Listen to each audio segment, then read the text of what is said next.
Ho, ho, ho. Wait, wrong holiday. Woo! Let's explore the Christian history of Halloween.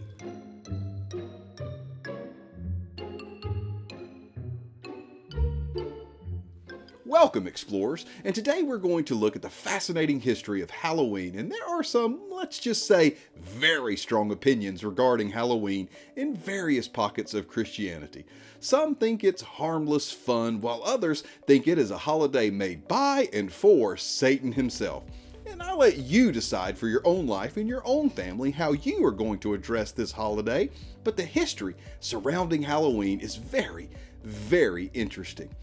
Two very important events merge on and around October 31st, which makes this time of year significant in a variety of cultures and geographies. First, it is harvest time for many agricultural products. It is the end of fall, and farmers across the northern hemisphere are bringing in the fall harvest before winter begins and sets in.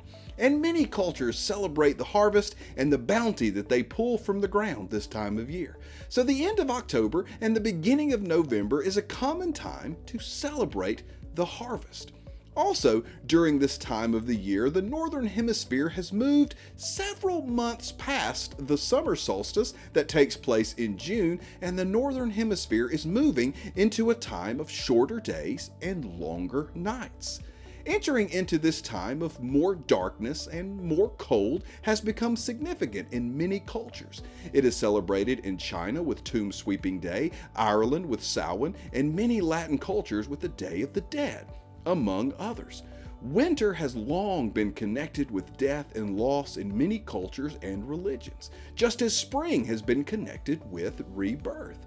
Now, I am not the expert to be able to tell you when this belief began, but it is common, again, in multiple cultures to believe the veil between the living and the dead is thinned during this time of darkness and winter. That belief can be witnessed during multiple holidays in multiple geographies, such as those mentioned above. And as we begin to look at the Christian history around Halloween, keep these two facts in mind. October is a common time to celebrate the harvest, and it is a common time for cultures to honor or remember or even interact with those who have died before. Which brings us to All Saints' Day, which is a holiday in the church calendar remembering the Christian dead.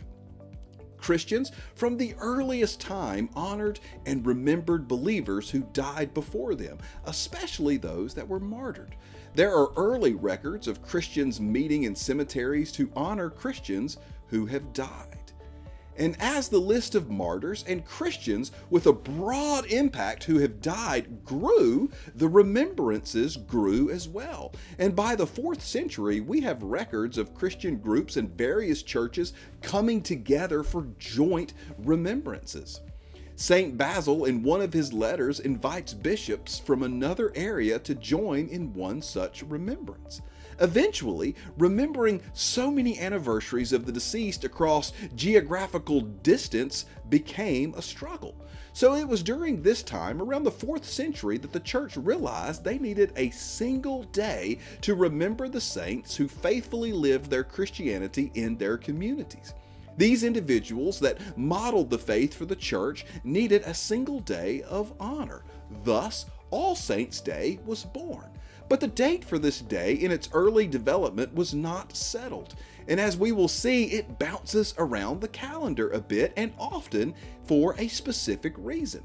Syrian Christians celebrated it on the Friday after Easter, Antioch on the Sunday after Pentecost, and in Edessa they celebrated this day on May the 13th. And this May the 13th date obtained a significant boost in 609 or 610 CE. In 609 or 610, Pope Boniface IV was given control of the Pantheon in the city of Rome by the emperor, which was then a temple to the Roman gods. The Pope immediately rededicated and consecrated the Pantheon as a church. And during this consecration, Pope Boniface IV dedicated this temple in remembrance of Mary, the martyrs, and some say all the saints. The date of this dedication was May the 13th. This somewhat solidified the date of All Saints' Day on this date used by Edessa. And there is some debate here, but the scholarly consensus is that this date was not an accident, but May the 13th occurred during the Roman festival of Lemuria, which was a Roman festival connected to the dead. So some Christians in Edessa placed the Christian holiday of remembering the dead on the same day. So there is a significant portion of scholarship here that are in general agreement that All Saints' Day was placed on May 13th in Edessa and later solidified by Pope Boniface IV to give a Christian alternative to the non-Christian existing holiday. All Saints' Day was used as an evangelistic device to say, hey non-Christian, hey, you do not have to give up all celebrations in May if you believe in Jesus. We have our own holiday at that time called All Saints' Day. All Saints' Day seems to have two aspects to it. First, it was born out of need because over time there was just too many martyrs and believers to have their own day, so a single day of remembrance was needed. And second, it was used to offer an alternative to a non-Christian holiday to help evangelism and reach people by saying, you do not have to give up a holiday celebration because we have a holiday at that time too. Now, if some of you are watching this video and saying to your screen, but wait a minute, All Saints' Day is not May the 13th, it's November the 1st, well, gold star for you. When St. Patrick and others began to evangelize the British Isles, especially Ireland, they ran up against one significant local holiday called Samhain. And there was this potato famine and a whole bunch of Irish came to North America. Then the Irish immigrants brought many Samhain and Irish customs, and some of the Halloween activities today comes from Samhain and the Irish, but that's a different video. We're talking the Christian roots of Halloween here. And as mentioned earlier, Samhain was one of those holidays that remembered the dead during this time of the year where some believed that the veil was thinned between the living and the dead. Well, there are some conflicting reports, but the majority view is that Pope Gregory IV moved All Saints' Day to November the 1st in the 9th century. And now we get back to this time of the year also being harvest time.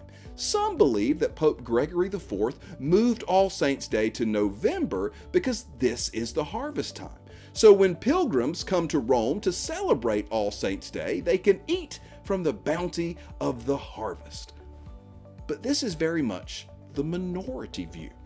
Most believe that Pope Gregory IV moved All Saints' Day to November to assist with evangelistic efforts in the British Isles and to offer a Christian alternative to Samhain. The day before All Saints' Day becomes known as All Hallows Evening or All Hallows Eve. Hallows here means a saint or holy person, not a magical device used to protect Lord Voldemort. And over the course of time, All Hallows Eve becomes a contraction called Halloween. So the holiday of Halloween is actually purely Christian. Now, of course, over the time and blending of cultures, some non-Christian traditions have been attached to Halloween. So again, if you are a Christian that does not celebrate Halloween, you'll get no gruff from me. But Halloween is a contraction of All Hallows Eve or All Saints' Eve. And All Saints' Day has two important Christian traditions. First, it is the day we remember and honor the Christian believers who have died and modeled and built the Christian faith. My faith stands upon the shoulders of my family and church leaders and pastors who taught me the faith. And their faith stands on the shoulders of who led them, and so on and so forth, all the way back to the early church. That's not just a cool thought, it is an important one. I often wonder which of the apostles led the person who led the person that led the person that led the person all the way until Miss Dawn Ford led me to Jesus. That's cool, right? And second, from virtually its inception, All Saints' Day has been offered as a Christian alternative to a non-Christian holiday. In Edessa and the early centuries, it was May 13th to offer an alternative to Lemuria in Rome. And in the 9th century, Pope Gregory IV moved it to November 1st to offer an alternative to Samhain in the British Isles. All Saints' Day throughout church history has not only been a day to celebrate and remember believers who led the church in our journey of faith, it has been an evangelistic tool used by the church to offer an alternative to a non-Christian holiday. I think that is a fascinating backstory to Halloween and All Saints' Day. So, if your church has a trunk or treat, fall festival, or harvest pageant to offer an alternative this time of year, know this: they are standing firmly upon 1,600 years of church history. Now, all this Halloween talk has put me in the mood for a fun-sized candy bar. And as always, thank you so much for watching, and my bibliography is in the description below. Be blessed.